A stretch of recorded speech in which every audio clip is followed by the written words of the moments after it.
Rasul dalam sabdanya, ma baqiya syai'un, tidak tersisa sedikit pun yuqarribukum ilal jannah, apa-apa yang mendekatkan kepada surga, wa yubaidukum minan nar, dan yang menjauhkan ke neraka, illa waqad buyyina lakum, sungguh telah semuanya dijelaskan oleh beliau sallallahu alaihi wasallam.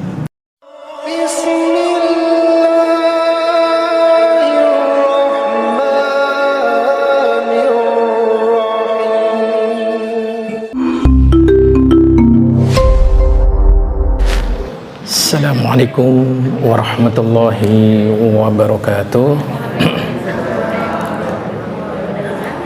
Innal hamdalillah nahmaduhu wa nasta'inuhu wa nastaghfiruh wa na'udzu billahi min shururi anfusina wa min sayyiati a'malina.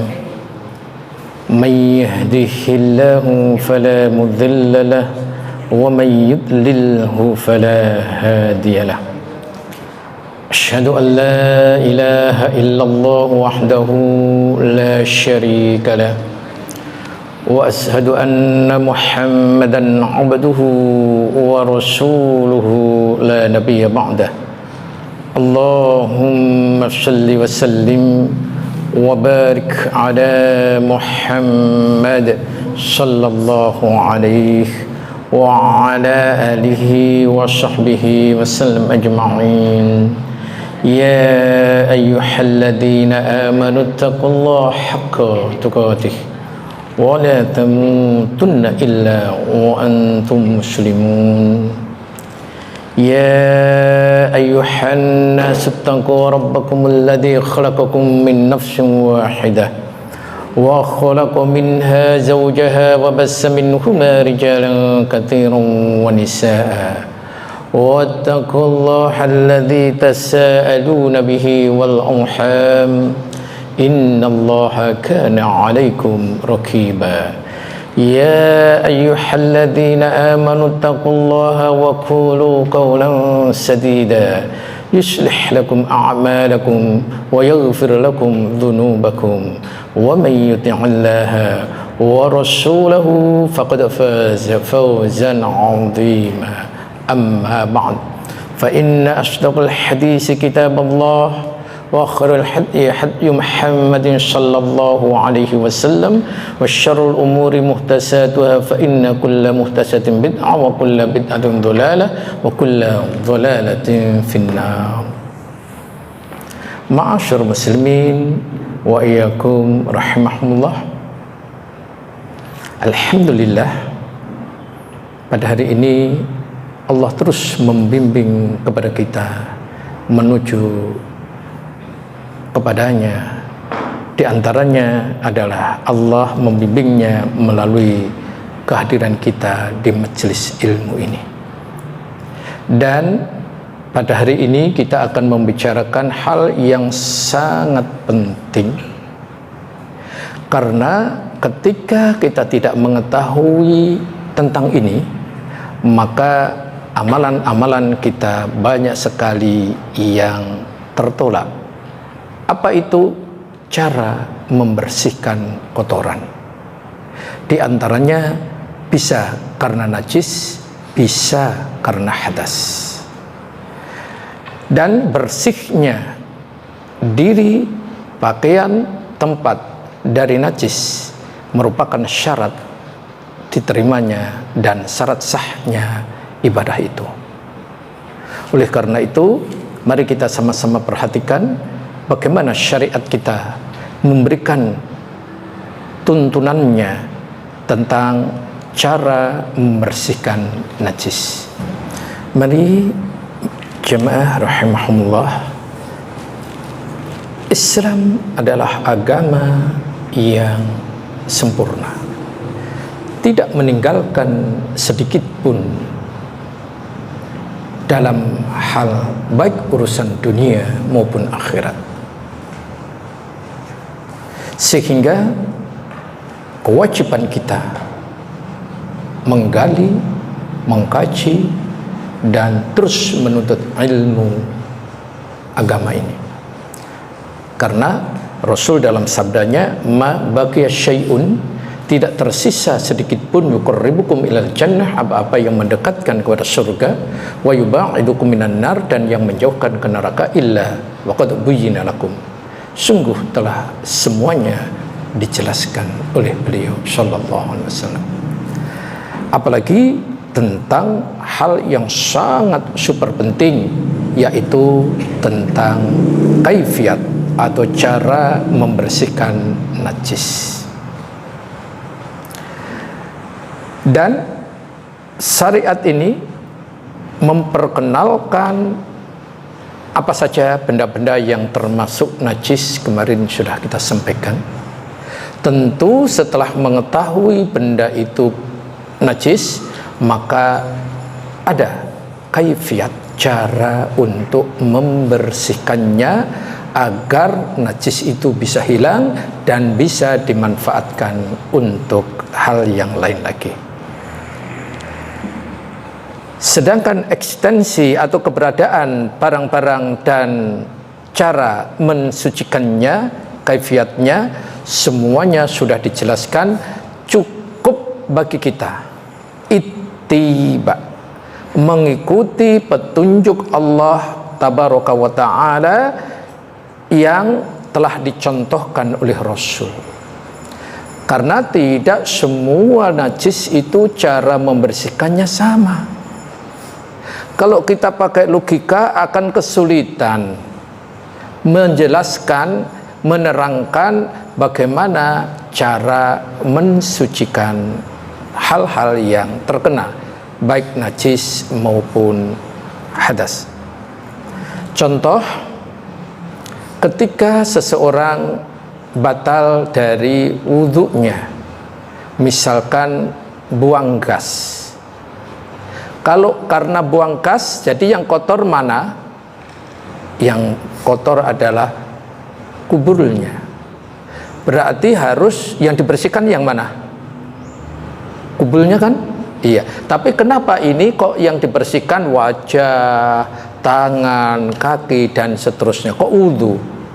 Maka dalam hal ini jangan menggunakan akal dalam menyelesaikan syariat, tapi gunakanlah petunjuk Allah melalui Rasulullah sallallahu alaihi wasallam yang di depan tadi sudah saya sampaikan, tidak sedikit pun tersisa. Seluruhnya sudah dijelaskan oleh Rasulullah sallallahu alaihi wasallam. Sehingga apabila manakala dalil memerintahkan mensucikannya sampai tersisa bau, rasa, warna, itulah cara yang benar. Namun bila dalil menyuruh hanya dituangkan atau hanya disiramkan atau digosok dengan air atau digosok dengan tanah atau sekedar untuk berjalan di jalan permukaan bumi yang membersihkan, itu juga caranya. Sehingga banyak saudara kita yang belum faham menyalahkan ahwat yang bajunya sampai ke tanah, loh kok langsung sholat, kok tidak dibersihkan kembali. Banyak kan gitu, padahal tanah berikutnya itu yang membersihkannya. Nah, ini cara-cara. Kalau Allah memberikan solusinya dengan tanah, ya itu cukup, insya Allah seperti itu. Tapi juga tidak sedikit yang perlu dijelaskan mendetail, seperti ketika dijilat anjing. Kalau Allah dan Rasulnya menyuruh mencuci 7 kali, ya harus 7 kali. Ini semuanya, sekali lagi, ini semuanya guna untuk memperoleh ilmu. Tidak ada yang terhebat sumber dari ilmu kecuali qala Allah wa qala Nabi. Apa yang Allah firmankan dan apa yang Rasul sampaikan dengan fahmus salafus salih, dengan pemahaman pendahulu kita yang soleh, di antaranya sahabat, tabi'in, tabi'ut tabi'in, dan siapa yang mengikuti mereka dengan baik sampai hari kiamat. Rasul sallallahu alaihi wasallam misalkan dalam sabdanya disebutkan dalam kitab As-Sailul Jarrar jilid 1 halaman 48 nomor 42, dan hadis ini ya, sabda Rasulullah sallallahu alaihi wasallam ini berasal dalam kitabnya Ibnu Al-Hafiz Ibnu Hajar, khalaqallahul ma' tahurun, Allah telah menciptakan air sebagai pembersih. Sebelum kita menyampaikan cara membersihkan benda-benda yang termasuk najis, maka wajib kita ketahui terlebih dahulu bahwa kemarin juga sudah alat pembersih. Alat pembersih adalah yang paling utama air. Kemudian kalau tidak bisa menggunakan air, maka dengan tanah. Itulah alat pembersih yang terbaik. Walaupun sekarang alat pembersih itu sudah berbagai macam, itu hanya turunan-turunan dari itu semuanya. Wallahu a'lam. Oleh karena itu, tidak boleh berganti membersihkan sesuatu kepada selain dari apa yang telah Allah dan Rasulnya tentukan, seperti air dan tanah. Hal ini ketika ia membersihkan berpaling dari itu, kewajibannya adalah menyari, membuat atau menampilkan dalil sebagai rujukan. Wallahu a'lam. Oleh karena itu, ma'asyar muslimin, mari kita memulai cara atau kaifiat membersihkan benda-benda yang terkena najis. Yang pertama, membersihkan kulit bangkai dengan menyamaknya. Ingat, di sini kulit bangkai, bukan kulit hewan yang disembelih. Ini biar tidak salah kaprah, nanti harus dijelaskan dulu. Misalkan kemarin kurban, apakah sapi, apakah unta, apakah domba atau kambing, maka kulit-kulitnya ini perlu disamak tidak? Jawabnya tidak. Nanti akan diterangkan bagaimana cara menyamaknya. Kemudian misalkan ada binatang yang mati, berarti ia termasuk bangkai, haram dimakan. Namun kulitnya bisa dimanfaatkan dengan cara disamak. Misalkan ada peternakan sapi. Kalau kemarin kan banyak kucing yang mati, ya di TV ya, ada banyak kucing yang mati. Penyakit apa? Udah nggak usah dijelasin ya, bukan adik kita ya. Kulit benda-benda yang menjadi bangkai, apakah karena tercekik atau karena mati dan seterusnya, maka kulitnya ini bisa dimanfaatkan, misalkan untuk kerajinan. Namun kewajibannya adalah dengan cara menyamaknya. Hadis yang merujuk adalah dari sahabat mulia Ibnu Abbas, semoga Allah meridhoinya. Beliau sallallahu alaihi wasallam menyampaikan, ayyuma ihabin dubigha faqad tahur, bahwa Rasul sallallahu alaihi wasallam, kulit apa saja yang disamak maka ia menjadi suci. Hadisnya sahih, riwayat Ibnu Majah dalam kitabnya Fathur Rabbani, Tirmidzi dan seterusnya. Lantas bagaimana cara menyamaknya? Itu. Inilah langkah-langkah cara menyamak kulit. Ingat, yang disamak tadi bangkai, bukan kulit-kulit yang dipotong, bukan. Kalau itu tidak najis, cukup dibersihkan. Kalau ada ya darah, cukup dibersihkan. Tapi menyamak beda lagi. Langkah-langkah menyamak kulit. Pertama, hilangkan benda yang melekat di kulit dan bisa membuat busuk berupa darah dan semisalnya. Jadi dibersihkan dulu benda-benda yang bisa membuat busuk. Biasanya itu ada darah atau ada daging-daging yang menempel. Itu dibersihkan dulu. Itu langkah pertama.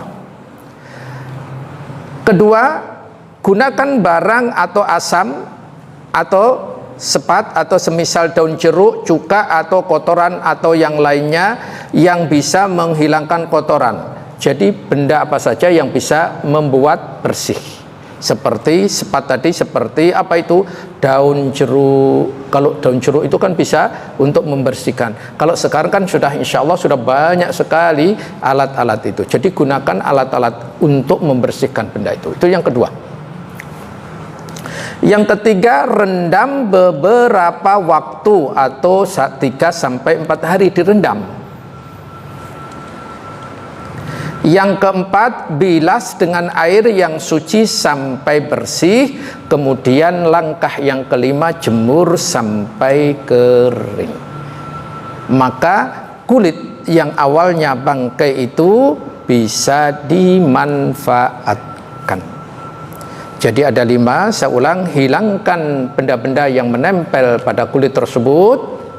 Gunakan ya alat-alat yang bisa menghilangkan dengan baik. Kemudian rendam 3-4 hari, kemudian bilas dengan air sampai bersih, kemudian jemur sampai kering. Itu namanya menyamak kulit.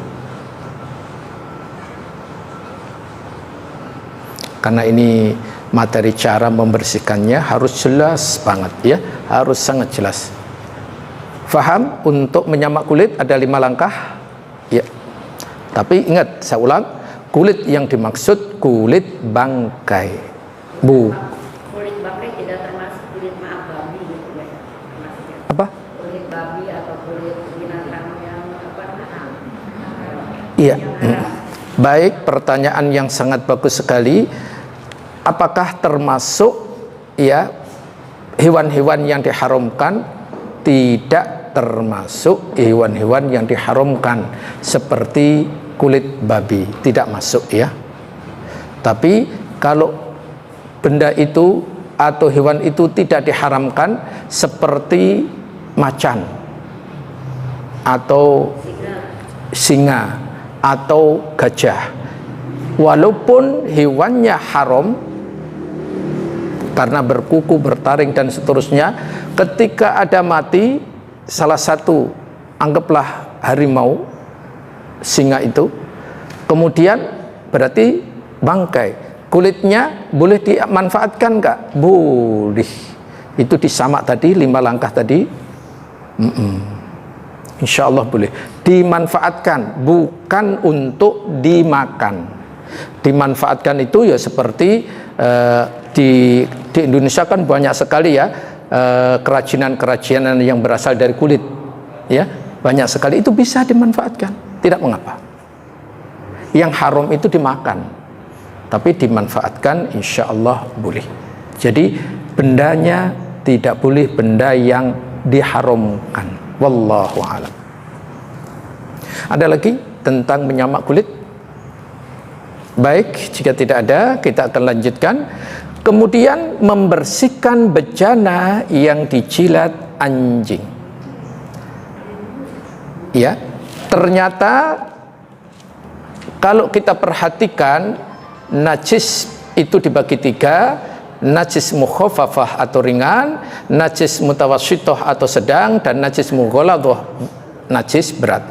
Najis mukhaffafah hanya satu, najis mughalladhah juga hanya satu. Najis kecil atau najis paling ringan mukhaffafah tadi nanti di belakang akan ada, yakni bolir rajul, kencingnya anak laki-laki sebelum makan kecuali ASI.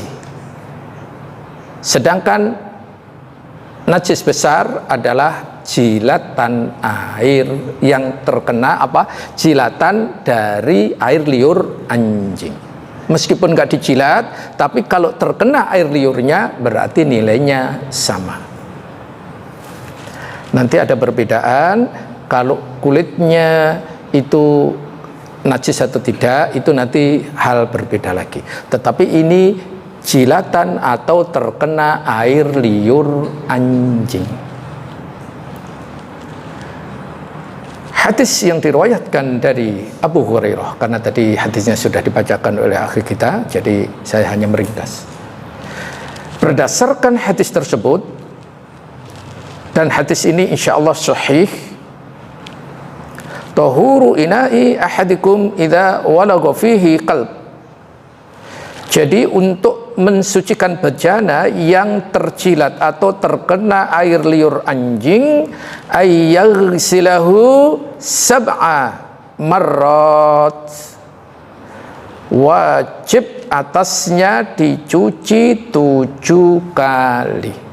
Ya, wajib di 7 kali. Nanti kita akan coba berikan sinopsisnya.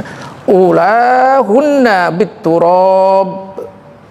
Cucian yang pertama dicampur dengan tanah atau debu. Ingat 7 kali tadi, yang pertama harus tanah yang tercampur dengan debu atau pasir atau sejenisnya. Yang pertama, bukan yang kedua, bukan yang terakhir. Yang pertama. Contoh, misalkan sendal.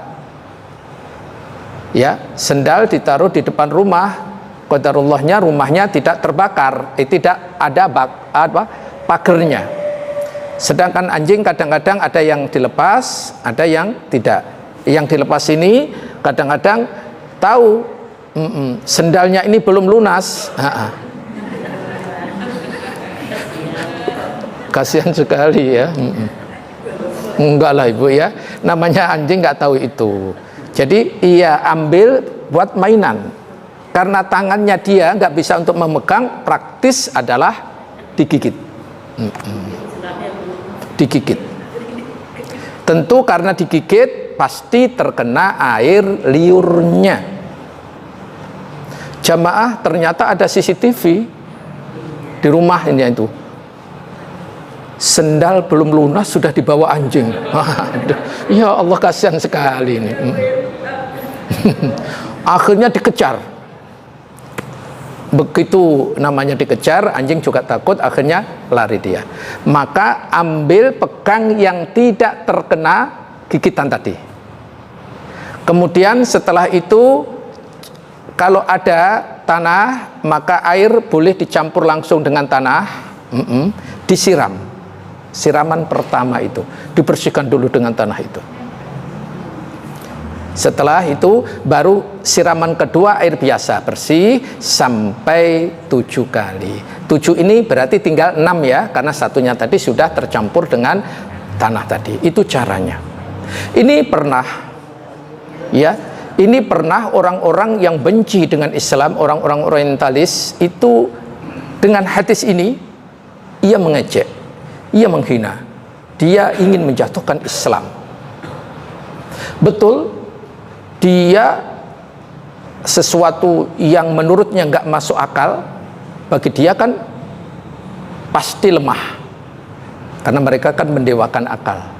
Padahal syariat itu bukan akal, syariat itu wahyu. Baik, kemudian mereka kan suka dengan anjing, ya tidak semuanya sih, tapi mayoritas. Kemudian bekas jilatan anjing itu dicuci deterjen yang paling mahal. Deterjen yang paling mahal di Indonesia apa? Enggak usah lah disebutin ya, nanti dikirain kita promosi. Enggak. Jadi anggaplah salah satu deterjen yang paling bagus, dicuci 7 kali dengan deterjen tersebut yang paling bagus itu, ternyata masih ada najisnya setelah diteliti. Itu. Kemudian dia penasaran, akhirnya dia coba dengan mengamalkan hadis ini, padahal tujuannya tadi sejatinya ingin mencari kelemahan Islam. Maka begitu dipraktekkan, pertama air kotor atau air yang dicampur dengan tanah tadi, betul, seterusnya air biasa sampai 6 kali, akhirnya 7 jumlahnya. Begitu diteliti lagi, ternyata bersih. Masya Allah. Ini luar biasa. Inilah syariat kita. Jadi jangan khawatir, syariat Islam itu semakin teknologi ditemukan semakin jatuh, bukan, justru semakin bercahaya. Itu loh. Jadi kita nggak perlu takut Islam akan ketinggalan zaman. Tidak ada kisahnya itu. Justru Islam itu selalu terdepan terhadap apapun. Mereka teknologi secanggih apapun itu karena ia belajar dari syariat Islam. Baru dia menemukannya, metode-metode itu. Tetapi sumbernya demi Allah seluruhnya adalah dari Allah dan Rasulnya. Itu. Lantas setelah tahu gini, apakah setiap nanti ada anjing, ini anjing sendal saya digigit? Ya jangan ya, saya sudah tahu cara mensucikannya. Jangan, nggak boleh sombong. Iya.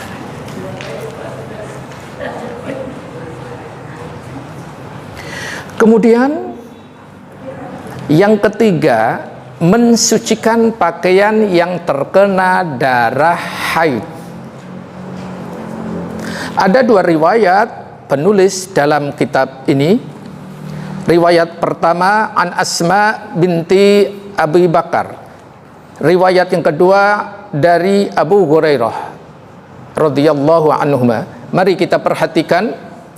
Yang pertama riwayat dari Asma binti Abu Bakar. Hadis ini diriwayatkan oleh muttafaq alaih, di mana ada langkah-langkah atas pakaian yang terkena najis. Rasulullah sallallahu alaihi wasallam ketika ditanya, pakaian seseorang di antara kami terkena darah haid, bagaimana ia harus berbuat? Maka beliau menjawab, hendaklah satu menggosoknya, ya, artinya membersihkannya darah haid itu. Kemudian yang kedua, kalau sudah kering, mengeriknya, ya, digosok, kemudian dikering, kemudian dibilas dengan air, baru suci. Itu baru suci. Jadi di sini disebutkan tahuttuhu, thumma taqarasuhu bil ma, thumma tangdhuhu, thumma tusalli fihi. Jadi yang pertama tadi apa? Adalah digosok. Kedua, dikerik. 3, dibilas dengan air. Kemudian yang keempat, baru diperbolehkan menggunakan untuk beribadah pakaian itu. Itulah 3 langkah cara membersihkan benda apabila terkena darah haid. Namun berbeda dengan hadis yang diriwayatkan dari Abu Hurairah. Maka ketika langkah-langkah tadi sudah dikerjakan, maka sejatinya sudah sah. Riwayat yang kedua, ya Rasulullah, aku hanya mempunyai 1 potong pakaian. Ini perbedaan wanita di zaman Nabi dengan wanita di sekarang. Ada persamaan, ada perbedaan. Persamaannya sama-sama 1, Perbedaannya kalau di zaman Nabi satunya itu hanya dipakai. Kalau kita sekarang satunya satu kamar. Loh iya paket kan sekarang Masya Allah sampai mau menggunakan aja sejam dulu ngelihatin ini cocok enggak, ini cocok enggak, ini kerudungnya, ini ya Allah gitu. Waktu hanya habis dipakai untuk menyesuaikan. Karena saking banyaknya itu. Kalau zaman sekarang maka nggak ada masalah karena pakaiannya banyak. Tetapi di zaman Nabi satu yang melekat di badan, sehingga ketika terkena darah haid, karena darah haid itu adalah kotor, maka wajib secepatnya dibersihkan guna untuk dipakai. Di antaranya Rasulullah SAW menjawab, apabila kamu suci maka cucilah yang terkena darah haidmu itu. Jadi dicuci biasa. Tentu kalau yang di atas tadi jauh lebih bagus, ya, karena digosok, dikerik dan dibilas. Tapi kalau ini karena hanya satu, kalau digosok, dikerik, dibilas kelamaan, langsung dicuci yang terkena saja. Yang terkena saja. Lantas nggak bisa hilang, ya, nggak bisa hilang. Mungkin bisa jadi karena setelah kena ditaruh, setelah itu bisa jadi ia pergi atau safar kemana, sudah sangat kering dan seterusnya, maka dicuci pun kadang-kadang masih ada bekas-bekasnya. Nah, ketika bekasnya itu sudah dicuci semaksimal mungkin masih tersisa, maka tidaklah mengapa. Itu ya. Berlaku nggak untuk zaman sekarang ini, misalkan nih, zaman sekarang kan baju banyak, tapi kalau kita bepergian kan berarti baju yang melekat di tubuh. Misalkan kita kena haid, kalau kita cuci itu bisa berlaku. Iya, barakallahu fiik. Iya, pertanyaan yang sangat bagus sekali. Memang saya tadi membedakan wanita di zaman Nabi dengan wanita sekarang.